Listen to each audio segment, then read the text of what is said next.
दोस्तों, मोहिनी एकादशी के दिन चुपचाप गाय को खिला दें। यह एक छोटी सी चीज। उससे पहले दोस्तों, जान लेते हैं मोहिनी एकादशी के बारे में। हर महीने एकादशी का पर्व आता है, लेकिन ज्येष्ठ महीने में आने वाली मोहिनी एकादशी सबसे ज्यादा महत्वपूर्ण होती है।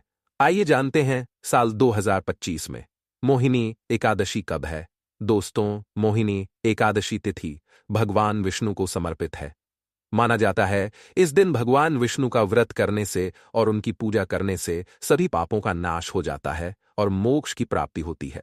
आइए जानते हैं इस साल मोहिनी एकादशी 2025 की डेट, पूजा मुहूर्त और क्यों किया जाता है। यह व्रत वैशाख महीने के शुक्ल पक्ष की एकादशी, जिसे मोहिनी एकादशी कहते हैं, 8 मई को मनाई जाएगी। यह एकादशी 7 मई को सुबह 10:19 पर शुरू होगी और 8 मई को दोपहर 12:29 पर खत्म होगी। उदया तिथि की मान्यता के अनुसार मोहिनी एकादशी का व्रत 8 मई को रखा जाएगा। इस मोहिनी एकादशी का क्या महत्व होता है? शास्त्रों के अनुसार मोहिनी एकादशी का व्रत करने से व्यक्ति को जन्म जन्मांतर के पापों से मुक्ति मिलती है। आत्मशुद्धि, संयम और भक्ति का प्रतीक है। मोहिनी एकादशी का पुण्य फल इतना महान है कि यह अश्वमेध यज्ञ से भी अधिक फलदायी माना गया है। इस एकादशी का नाम मोहिनी इसलिए पड़ा क्योंकि इसी दिन भगवान विष्णु ने समुद्र मंथन के समय मोहिनी रूप धारण करके देवताओं को अमृत प्रदान किया था। इस रूप में भगवान विष्णु ने मोह और माया पर विजय प्राप्त कराई थी। अतः यह व्रत हमें मोह माया से दूर रहकर आत्मा की शुद्धि की ओर ले जाता है। इस दिन व्रत रखने से घर में सुख समृद्धि, वैभव, सौभाग्य और धन की वृद्धि होती है। जिन घरों में मोहिनी एकादशी का पूजन श्रद्धापूर्वक किया जाता है, वहां पर नकारात्मकता दूर होती है और सकारात्मक ऊर्जा बनी रहती है। मोहिनी एकादशी का व्रत करने वालों को असीमित सुख और धन की प्राप्ति होती है। इसी कारण इसे मोहिनी एकादशी कहा जाता है। इतना ही नहीं, मोहिनी एकादशी को असीमित लाभ देने वाली एकादशी भी कहा जाता है। मोहिनी एकादशी समस्त पापों से मुक्ति दिलाने वाली एकादशियों में से एक मानी जाती है। ऐसी मान्यता है कि इस व्रत को करने से पापों का अंत होता है। इतना ही नहीं, व्यक्ति को कई तरह के रोग, दोष और आर्थिक समस्याओं से भी छुटकारा मिलता है और अक्षय पुण्य की प्राप्ति होती है।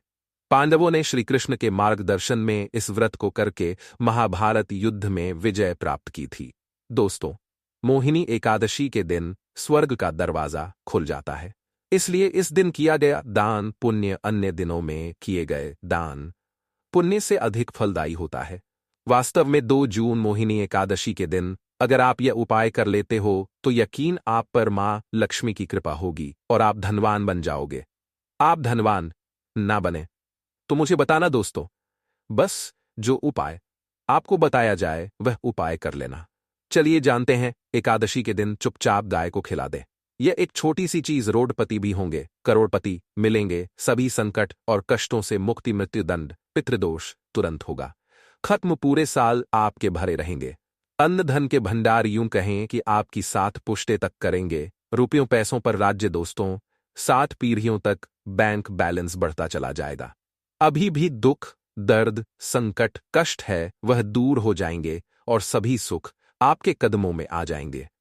सभी सुख आपके कदम चूमेगी यदि आप यह एक छोटी और खास चीज चुपचाप गाय को खिला देते हैं तो तत्काल गरीबी आपके जीवन से खत्म हो जाएगी। यूं कहें व्यक्ति रंग से राजा बन जाता है और 33 कोटि देवी देवताओं को धारण करने वाली गौ माता की भी कृपा व्यक्ति पर आजीवन बरसती है। व्यक्ति के घर में कभी भी आनंद, धन, वस्त्र कमी नहीं होती है। धन के भंडार व्यक्ति के घर में भरे रहते हैं। व्यक्ति के जीवन से तत्काल गरीबी खत्म हो जाती है। तो दोस्तों, कौन कौन से वे गाय से जुड़े खास और महत्वपूर्ण उपाय हैं जिन्हें यदि आप एकादशी के दिन कर लेते हैं तो दोस्तों यकीन मानिए आपके घर में अन्न धन के भंडार सदैव भरे रहेंगे। जो भी जीवन के दुख, दर्द, संकट, कष्ट है वह सभी दूर हो जाएंगे। इस वीडियो में हम आपको उसी एक खास और महत्वपूर्ण चीज के बारे में बताएंगे, क्योंकि आपको एकादशी के दिन गाय को जरूर खिलानी है। तो दोस्तों, अपने फायदे के लिए पूरा वीडियो देखना। यदि आज के इस वीडियो को अपने बीच बीच में से देखा, काट काट कर देखा तो यकीन मानिए जीवन में आपको कभी सफलता हासिल भी नहीं होगी, क्योंकि इस वीडियो में आपको कुछ ऐसे उपाय गाय से जुड़े बताने वाले हैं जिन्हें करने से आपके जीवन के जो भी दुख, दर्द, संकट है या कामयाबी होने में कोई बाधाएं आ रही, सभी से छुटकारा मिलने वाला है। यूं कहे कि आपके जीवन में अपार धन, सुख, संपत्ति की प्राप्ति हो जाएगी। कभी भी धन से संबंधित परेशानी नहीं रहेंगी। आर्थिक स्थिति आपकी प्रबल हो जाएगी। धन प्राप्ति के योग्य बन जाएंगे और जीवन में सदैव अनंत धन के भंडार आपके घर में भरे रहेंगे। अनंत धन, वस्त्र, कभी कमी नहीं होगी आपके घर में। तो दोस्तों, आज का वीडियो पूरा देखकर जाना यदि आप चाहते हैं आप और आपके परिवार पर सदैव गौ माता की कृपा से, आपके पितरों की कृपा से, देवी देवताओं की कृपा से। तो दोस्तों, वीडियो को पूरा देखकर जाना। पूरे 50 सालों के बाद ऐसे दुर्लभ संयोग है तो पूरा वीडियो देखकर जाना। यदि आप लाभ हासिल करना चाहते हैं और 7 पीढ़ियों तक कभी कोई किसी भी तरह की कमी ना हो, ये फल चाहते हैं, तो वीडियो को पूरा देखकर जाना। बहुत ही लाभप्रद वीडियो है आपके लिए। दोस्तों, वीडियो को आगे शुरू करें उससे पहले आपसे रिक्वेस्ट करते हैं कि इस वीडियो को लाइक कर चैनल को सब्सक्राइब कर देना और कमेंट बॉक्स में सच्चे दिल से जय गौ माता जरूर लिख देना, जिससे माता की कृपा आपके और आपके परिवार के ऊपर सदैव बरसती रहे। और ज्यादा से ज्यादा वीडियो को शेयर जरूर करना ताकि और लोग भी इस वीडियो के माध्यम से लाभ हासिल कर सके। इन उपायों को करने से अपने जीवन में सदैव धन, सुख, संपत्ति की प्राप्ति कर सके। तो शेयर करना ना भूले इस वीडियो को, जिससे और लोगों का भी भला हो। आपको बता दें, इस दिन तीर्थ स्नान करना बहुत ही फलदायी समझा गया है। यदि कहीं तीर्थ स्थान पर पवित्र नदी में स्नान करना संभव ना हो तो आप क्या करें, घर पर ही नहाने वाले पानी में गंगाजल की कुछ बूंदें डालकर स्नान कर लें। और साथ ही साथ यदि आप स्नान आदि से निवृत्त हो जाएं, सर्वप्रथम तो अपने घर के पूजा स्थान को साफ कर वहां पूजा पाठ करें और दान जरूर करें।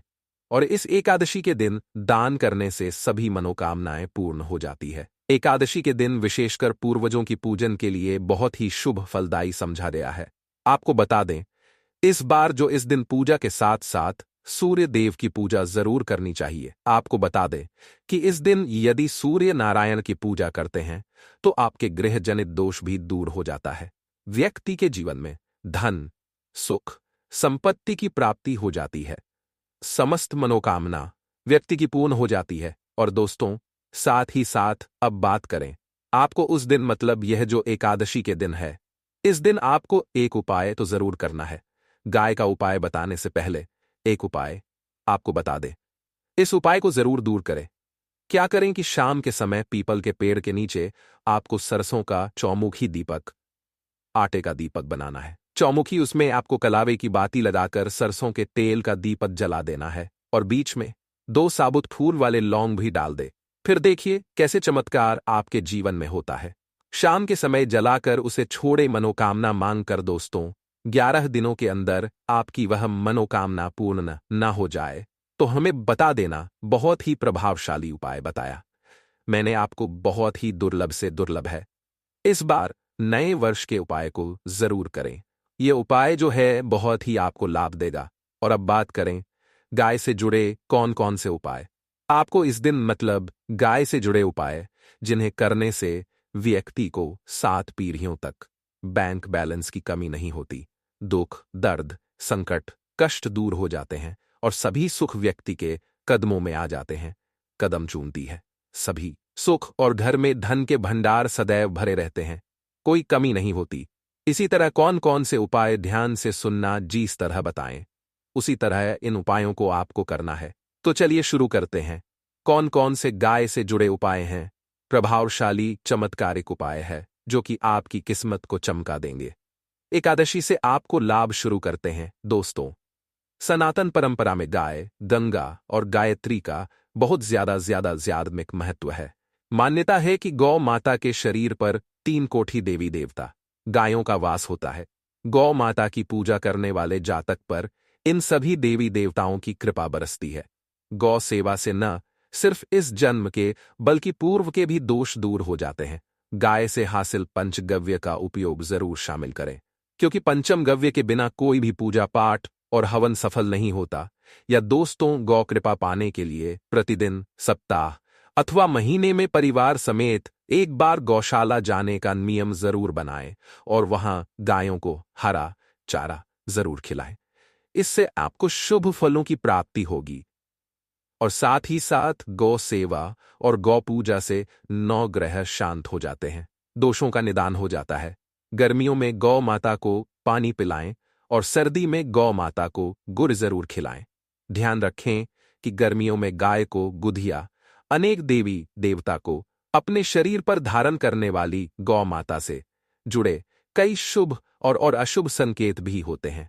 मसलन, गाय का दूध धोते समय यदि गाय ठोकर मार दे और सारा दूध बिखर जाए, यदि कोई यात्रा पर निकल रहा हो और गाय अपने बछड़े को दूध पिलाती सामने आ जाए, तो निश्चित रूप से जिस यात्रा के लिए आप निकले हैं वह यात्रा आप जरूर ही सफल होगी, और वह जिसके लिए आप निकले हैं वह जरूर ही पूर्ण होगा।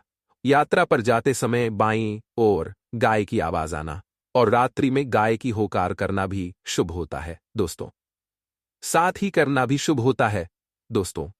साथ ही साथ गाय के साथ आप भूल कर भी दुराचार न करें, अन्यथा मिलता है घोर पाप और जीवन भर की परेशानियां बनी रहती है। जी हां दोस्तों, गाय को राष्ट्रीय पशु बनाए जाने और इन्हें मौलिक अधिकार दिए जाने की बात हो रही है तो सवाल उठता है, गाय संस्कृति का अहम हिस्सा है, तब भी गाय के साथ लोग खराब व्यवहार कैसे कर लेते हैं। गाय दर दर भटकती रहती है, भरपेट इन्हें चारा तक लोग नहीं देते। गाय जब तक दूध देती रहती है तो उनकी सेवा होती है, और जैसे ही दूध देना बंद कर देती है तो लोग इन्हें उनकी किस्मत पर छोड़ देते हैं, सड़कों पर और गलियों में भटकने के लिए। ऐसे में गोवंश जीवों को कोई डंडे मारता है तो कोई पानी डाल देता है, कभी वाहनों की चपेट में आ जाती है तो कभी बीमार होकर बेचारी यह गाय दम तोड़ देती है। ऐसे में जरूरत है इन बातों को जानने की। गाय को लेकर शास्त्रों में क्या कहा गया है, गाय के साथ आपको कैसा व्यवहार करना चाहिए। दोस्तों, गाय को कभी भी मारना पीटना नहीं चाहिए। शास्त्रों में गाय को माता का दर्जा दिया गया है। गाय को मारने वाला माता को मारने पीटने वाले के समान पाप का भागीदार समझा जाता है। नरक लोक में वर्षों तक कष्ट भोगना पड़ता है, अगले जन्म पशु में मिलता है।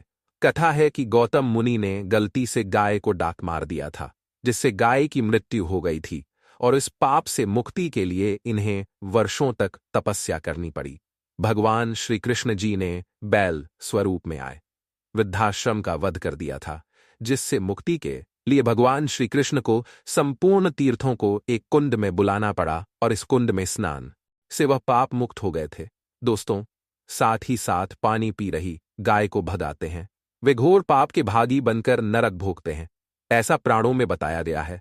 जबकि जो लोग गाय के लिए प्याऊ और चार बनवाते वह माह भाग्यवान होते हैं। ऐसे लोग घोर पाप से मुक्त होकर स्वर्ग पा जाते हैं और बड़े ही धनवान कुल में जन्म लेकर सुख भोगते हैं। और साथ ही साथ आराम कर रही गाय को कष्ट देकर कभी भी उठाना नहीं चाहिए।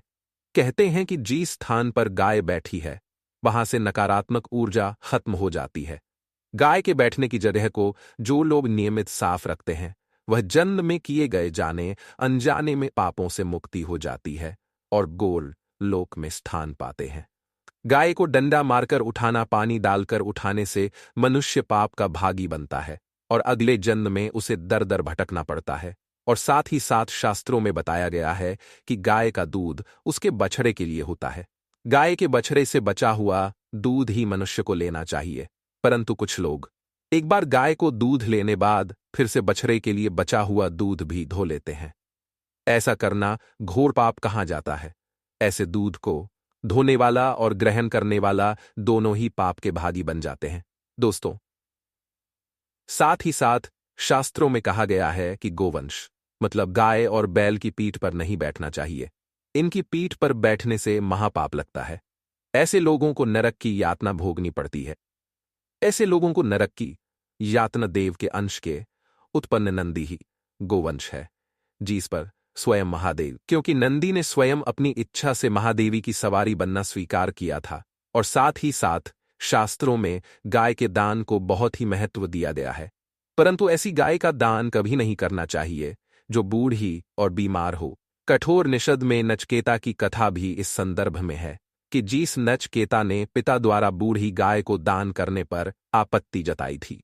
दूध देने वाली और बछड़े सहित जो लोग का दान करते हैं वह महान पुण्य को हासिल करके स्वर्ग में स्थान पाते हैं। दोस्तों, साथ ही साथ सूर्य, चंद्र, मंगल, शुक्र की युक्ति राहु से हो तो पितृ। ये भी मान्यता है कि सूर्य का संबंध पिता से एवं मंगल का संबंध होने के कारण सूर्य यदि शनि, राहु या केतु के साथ स्थित हो या दृष्टि संबंधी हो तथा मंगल की युति राहु या केतु से हो तो पितृदोष होता है। इस दोष से जीवन संघर्ष में बन जाता है। यदि पितृदोष हो तो गाय को प्रतिदिन या किसी भी एकादशी को या किसी भी एकादशी को या किसी पूर्णिमा के दिन, अमावस्या या किसी भी खास दिन पर रोटी, गुड़, चारा खिलाने से पितृदोष खत्म जाता है।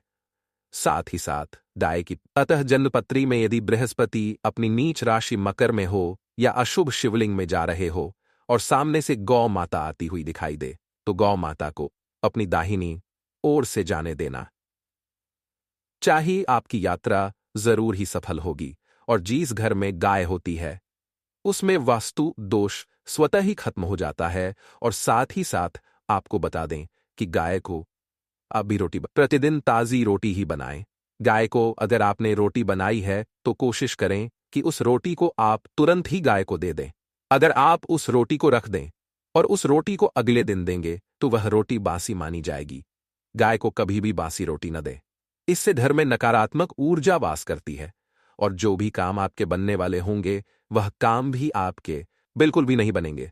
इससे आपके घर में हमेशा दर्द देवता का वास रहेगा और आप जिस भी काम को करेंगे उस काम में आपको हमेशा असफलता ही हाथ लगेंगी। इसलिए कोशिश करें गाय को रोजाना ताज़ी रोटी बनाकर खिलाएं और रोटी को बिल्कुल ना रखें। बासी रोटी गाय को ना दें और साथ ही साथ सड़ी गली चीजें गाय को नहीं खिलानी चाहिए।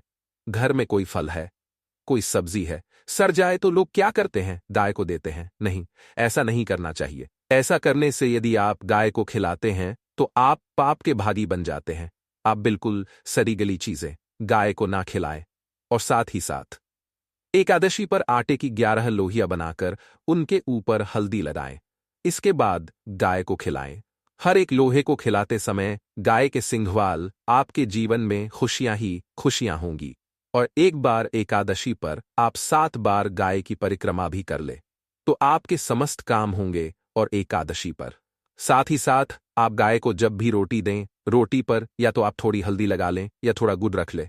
अगर गुड़ ना हो तो आप थोड़ा घी रख सकते हैं। दोस्तों, गाय को कभी भी सूखी रोटी ना खिलाएं। सूखी का मतलब गाय को रोटी खिलाएं, उस पर कुछ ना कुछ रखकर खिलाएं। हल्दी रख ले, गुड़ रख ले, मिश्र घी या जो भी रख ले, मतलब खाली नहीं खिलानी है। इतना करने मात्र से आपके जीवन के सभी दुख दर्द समाप्त हो जाए। दोस्तों, ये थे गाय से जुड़े कुछ महत्वपूर्ण उपाय, कुछ बातें जिन्हें आपको ध्यान